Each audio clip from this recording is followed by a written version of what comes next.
Jai Hind to one and all dear students. Today I am here with SST 10th class English medium chapter number 1 Resources of India. We have studied yesterday we have studied Resources of India. In that chapter we have studied that resources is that things which fulfill or which satisfy the human wants. कल हमने resources के बारे में काफ़ी कुछ पढ़ा था. आज हम इसके आगे पेज नंबर 2 से स्टार्ट करते हैं, क्लासिफिकेशन ऑफ द रिसोर्सेज. अगर हम रिसोर्सेज की बात करें तो कल हमने बहुत से जो साइंटिस्ट हैं उनकी डेफिनेशंस देखी थी और इसके अलावा ये देखा था कि रिसोर्सेज होता क्या है. मीन्स एक्चुअली रिसोर्सेज मीन्स जिसमें हम ह्यूमन का एफर्ट्स लगा के, क्वालिटी लगा के, स्किल्स लगा के, टेक्नोलॉजी लगा के जो उसमें उसको एक प्रोडक्टिव फॉर्म में बनाते हैं वो रिसोर्सेज कहलाता है. आज हम इसके क्लासिफिकेशन देख लेते हैं. अगर हम इसके क्लासिफिकेशन की बात करें तो रिसोर्सेज को बहुत तरीके से क्लासिफाई किया गया है. जैसे फर्स्ट है on the basis of ownership. Ownership के आधार पर क्लासिफाई करना. अगर ऑनरशिप की बात करें तो जैसे प्रॉपर्टी है और हेल्थ है, ये हमारी पर्सनल प्रॉपर्टी है, या जो हमारी हेल्थ है वो हमारी पर्सनल होती है, तो that is personal resource. National resource की बात करें तो जो नेशंस की, पूरे नेशंस की जो वेल्थ होती है, जो उसका धन होता है वो नेशनल रिसोर्स है. इसके अलावा मिलिट्री पावर है, या हमारे अंदर जो पैट्रियोटिज्म, देशभक्ति की भावना होती है, ये सभी सारी चीज़ें जो है ये नेशनल रिसोर्स है. इसके बाद होता है वर्ल्ड रिसोर्स. वर्ल्ड रिसोर्स में वर्ल्ड की पूरी फिजिकल और बायोलॉजिकल चीज़ें आ गई. और इसके अलावा जो वेलफेयर ऑफ मैन काइंड है, लोगों की भलाई करना, वो भी क्या है, एक वर्ल्ड रिसोर्सेस है. आगे हम इसके सेकंड क्लासिफिकेशन की बात करते हैं, classification on the basis of availability. Availability के आधार पे कि जो हमें मिल रहा है किस तरीके से मिल रहा है उसके आधार पे. सबसे पहले रिन्यूएबल रिसोर्सेज. रिन्यूएबल रिसोर्सेज वो रिसोर्सेज होते हैं जो एक बार यूज़ करने के बाद सेकंड वापस से रिन्यूड हो जाते हैं. इसको हम रिन्यूएबल रिसोर्सेज बोलते हैं. जैसे एग्रीकल्चर को एक बार हमने कर लिया, अब उसी ज़मीन के ऊपर हम सेकेंडली वापस से एग्रीकल्चर कर सकते हैं. That is renewable resources. Non renewable resources की बात करें सेकेंडली, तो non renewable resources exhaustible resources भी कहलाते हैं.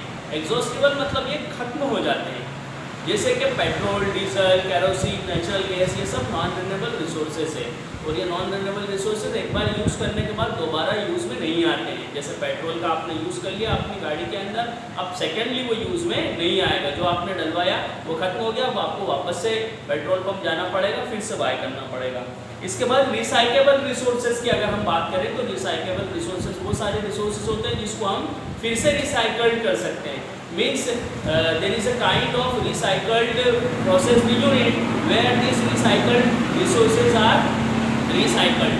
जैसे आपने देखा होगा आपके यहाँ कबाड़ी वाला आता है, वो आपसे लोहे की चीज़ें, प्लास्टिक की चीज़ें और जो बाकी यूजेबल चीज़ें होती है वो लेके जाता है. आप यूज़ करने के बाद उसको दे देते हैं. तो ये सारी चीज़ें जाती कहाँ हैं? असल में ये सारी चीज़ें एक रिसाइकेबल प्रोसेस यूनिट में जाती है, जहाँ पर दोबारा से इसको बना लिया जाता है, दोबारा से इसकी यूज़फुल चीज़ें बना ली जाती है. जैसे आप अपनी कॉपी वगैरह भी पुरानी जो हो जाती है, कॉपी बुक वगैरह वो भी देते होंगे, तो ये सब भी रिसाइकल्ड हो जाती है. That is recyclable resources. इसके बाद होता है इनएग्जॉस्टिबल रिसोर्सेज. इनएग्जॉस्टिबल रिसोर्सेज की अगर हम बात करें तो ऐसे सारे रिसोर्सेज जो कभी खत्म नहीं होते, चाहे हम इसका जितना इस्तेमाल करें. जैसे वाटर और सनलाइट, हम सनलाइट का जितना इस्तेमाल करें, अगर हम पूरे देवास के अंदर या पूरे एमपी के अंदर भी सोलर पैनल लगा दें और उस सोलर पैनल के माध्यम से हम सोलर एनर्जी को गेन करते जाएं और अपने घरों की बिजली जलाते जाएं, तो भी ये सोलर एनर्जी खत्म नहीं होगी. तो इसलिए ये इनएग्जॉस्टिबल रिसोर्सेज कहलाता है. इसके अलावा वाटर भी इनएग्जॉस्टिबल रिसोर्सेज है. हम इस्तेमाल करते हैं इसको नदी से, रिवर से, पॉन्ड से, अलग अलग जगहों से इस्तेमाल करते हैं, लेकिन ये खत्म नहीं होता, फिर से रिन्यू हो जाता, बारिश आती है. तो इसके बाद हम थर्ड नंबर का क्लासिफिकेशन की बात करेंगे. Classification on the basis of distribution. Distribution के आधार पर, डिस्ट्रीब्यूशन मतलब किस तरीके से हमें मिलता है उसके आधार पर क्लासिफिकेशन. सबसे पहले इजीली अवेलेबल रिसोर्सेज, जो हमें इजीली मिल जाते हैं ऐसे रिसोर्सेज की अगर हम बात करें तो ऑक्सीजन इजीली अवेलेबल. मीन्स हमें ऑक्सीजन लेने के लिए कुछ करना नहीं पड़ता है. अभी मैं ऑक्सीजन ले रहा हूँ, आप सभी ले रहे हैं, लेकिन इसके लिए हमें कुछ करना नहीं पड़ रहा है, ये ईजीली अवेलेबल है. Secondly commonly available. Commonly available मतलब जो हर जगह पाए जाते हैं, उसके लिए भी हमें कोई विशेष कार्य करने की ज़रूरत नहीं होती. जैसे सॉइल, ये एक कॉमनली अवेलेबल रिसोर्सेस है। इसके अलावा हम बात करेंगे रेयरली अवेलेबल।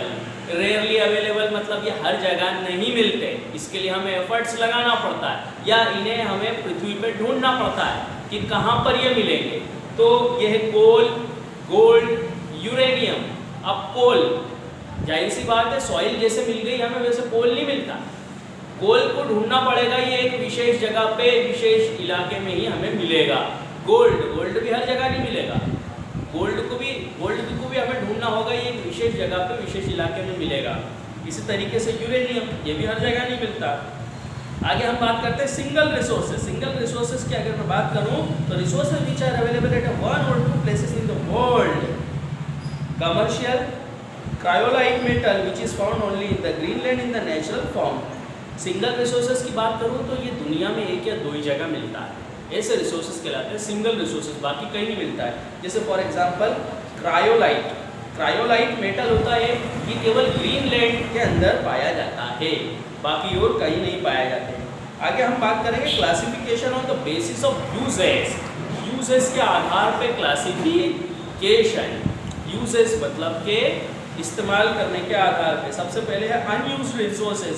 अनयूज्ड रिसोर्सेज की अगर हम बात करें तो when the resources are not in use they are called unused resources. बहुत सारे रिसोर्सेज जो जमीन के अंदर पड़े हुए लेकिन वो यूज में नहीं आ रहे, हमने अभी तक के उन्हें निकाला नहीं है या हमें पता नहीं है उसके बारे में कि यहाँ पर भी ये रिसोर्सेज है, वो अनयूज्ड रिसोर्सेज है। तो सेकेंडली अनयूजेबल रिसोर्सेज। अगर हम अनयूजेबल रिसोर्सेज की बात करें तो resources which can not be use further even with the present technique and unusable resources. आज की टेक्निक लगा के भी जिस रिसोर्सेज का हम इस्तेमाल नहीं कर पा रहे हैं दैट इज अनयूजेबल रिसोर्सेज। अब इसके आगे के जो रिसोर्सेज का क्लासिफिकेशन है, एक दो और बच गए हैं, वो आपको मैं कल की वीडियो में बताऊंगा। इसके अलावा मैं आपको जो एक्सरसाइज प्रोवाइड कर रहा हूँ वो एक्सरसाइज आप करने की कोशिश करें। जय हिंद, जय भारत।